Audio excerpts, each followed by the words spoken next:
the BGF Oath, Weusi Gaidi Jamma, that means Black Guerrilla Family. If I should break my stride or falter at my comrade's side, this oath shall kill me. If my words should prove untrue, should I betray the chosen few, this oath shall kill me. Should I submit to greed or lust, should I betray the people's trust, this oath shall kill me. Should I grow lax in discipline, in time of strife refuse my hand, this oath shall kill me. Should I fear any man or be slow to take a stand, this oath shall kill me. Long live the spirit of George Lester Jackson and the guerrillas of Black August, Weusi Gaidi Jamma.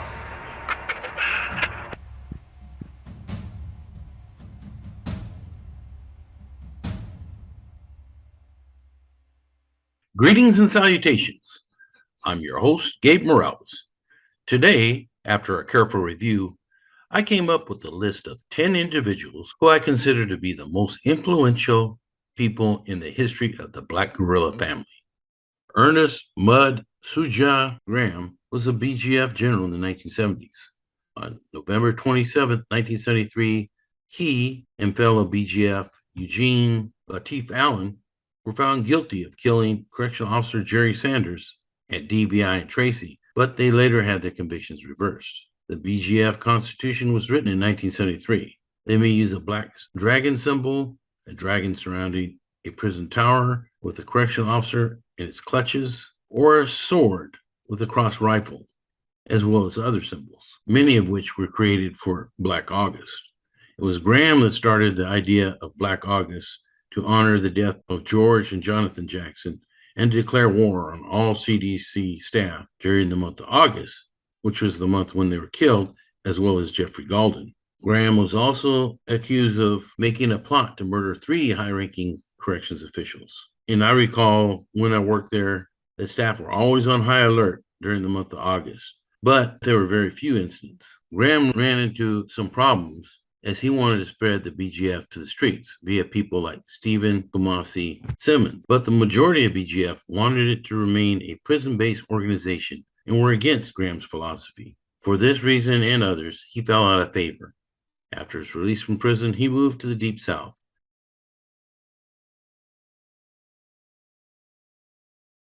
James "Doc" Holliday was a well-known BGF general of the criminal faction of the BGF during the 1970s. His crime partner was Raider Browning, and these two helped establish the BGF and the federal BOP. Strange as it may sound, Old Doc was on the Aryan Brotherhood defense witness list during the 2006 AB RICO trial. In the movie American Me, there's a scene where Olmo's character Santana, who is portraying MA icon Cheyenne Cadena, tells a black inmate by the name of Doc that they can get down any way he wants it, and a riot ensues. The character Doc is supposed to represent Doc Holliday. After his release from prison in the 1970s, he proposed a BGF-affiliated group called the Dragons. Although Doc was involved in a lot of criminal activities, he also was close to radicals, and he was also close to the Sudanese Liberation Army, which was a self-styled left-wing revolutionary group active from 1973 to 1975 that considered itself to be a vanguard army. BGF, in particular Doc Holliday, would often refer to the Sudanese Liberation Army in code as Shirley Lorraine Anderson, and he is seen with some of them here. Old Doc is still respected for his tenure and is still incarcerated in the federal BOP, currently housed at the Hazleton facility at the age of 80 years old. Kenneth Carter was considered a longtime Supreme Commander for the BGF, last I checked, and he is currently located at Corcoran at the Substance Abuse Treatment Facility.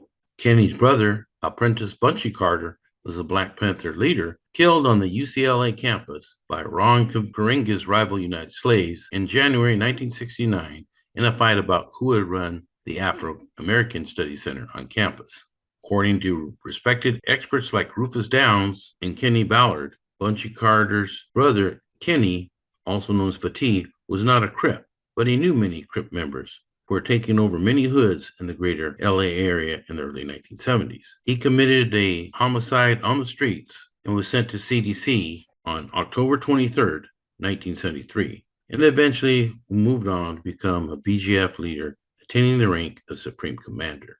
Paul Lee P.J. Jones may not be as well known as some other BGF that are listed in this episode, but he was a BGF general who operated under the leadership of Kenneth Carter.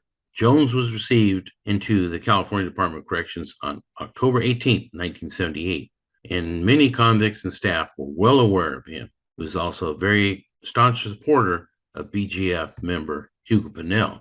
I did not know who PJ was when I worked there at New Folsom Prison in 1987, but I knew that the unit that he worked in Beef Facility New Folsom had several BGF housed there.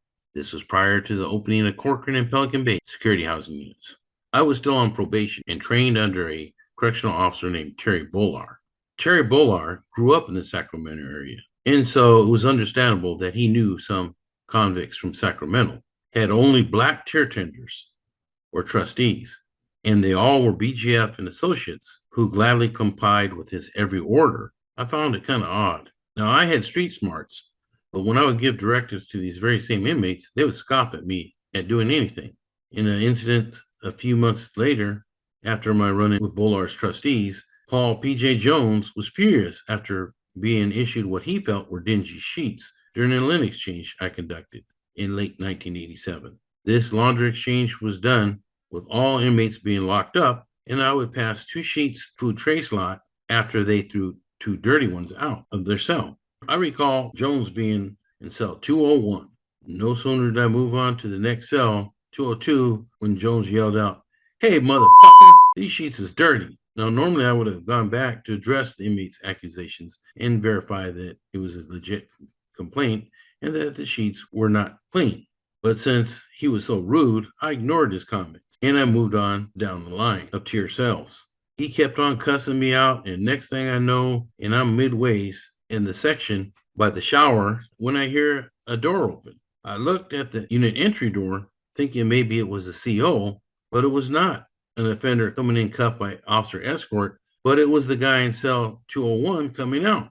At this point, I was a little confused because I had made no request to the housing control officer to let this inmate out. In fact, this unit was known to have many violent prison members, and nobody should have been out unattended.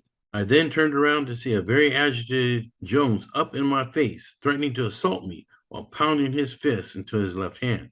Now, I'd be lying if I said I wasn't scared. Jones was huge, with arm muscles bigger than my legs. When I looked up at the control booth, he laid down his weapon and went into the bathroom and closed the door, leaving me all alone out in the tier with this assaultive convict. I remember backing up a few steps and thinking that I wasn't about to be backed into a corner, or even worse, thrown over the tier. So I dropped my stack of sheets and told him he could have them all. I was able to safely exit and manually close the unit door. And when I got into the officer's station, I was totally pissed. When the housing control officer came out of the bathroom, I cussed him out and asked him, why did he do that? He told me that he thought I asked for him to come out. I said, how can I ask him for him to come out? I never said nothing to you, nor motioned or anything. He said, well, they usually let volunteer trustees assist during laundry exchange. I said, well, did I? He said, no. I could tell this officer didn't have a clue at what he was doing and maybe didn't understand how bad my situation was. Now, I was always told in the academy not to snitch on fellow officers, that nobody likes a rat. But when I explained my situation to the sergeant, he stated that I should put in paperwork because that could happen to somebody else, and that the BGF was known for killing officers. I grudgingly put in paperwork on the officer who compromised my safety and could have gotten me killed.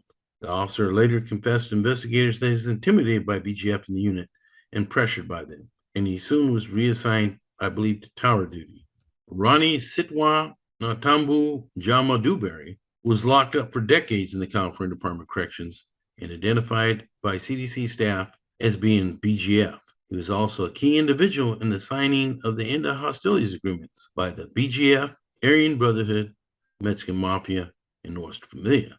He was also involved in organizing mass hunger strikes in 2011, and with the largest hunger strike known in prison history involving 30,000 prisoners in 2013, that resulted in a major revision of Security Housing Unit or SHU requirements. He was highly respected by convicts throughout the prison system for fighting the man, even by some members of the Aryan Brotherhood. His supporters, including fellow BGF strike organizer Paul Red, later released from custody, rejoiced when Sitwa was released after decades of being housed in Pelican Bay SHU. But They were devastated to learn that he was simply transferred to Tehachapi, which was known as the BGF and Black Radicals prisoner stronghold. He was then later rehoused to Salinas Valley State Prison, then at the California Health Care Facility in Stockton. 2020, Sitwa gained his freedom when he was released from custody after spending almost 4 decades in the home. So that concludes my list of top 10 most influential BGF of all time. I hope you enjoyed this episode and maybe learned a little something new. If you're interested in learning more, try checking out my book on the BGF and other black prison gangs, purchased via Amazon.com, or can be ordered from any major bookstore. Thanks for watching. This is Gabe Morales signing off for Gangsters, Cops, and Politicians.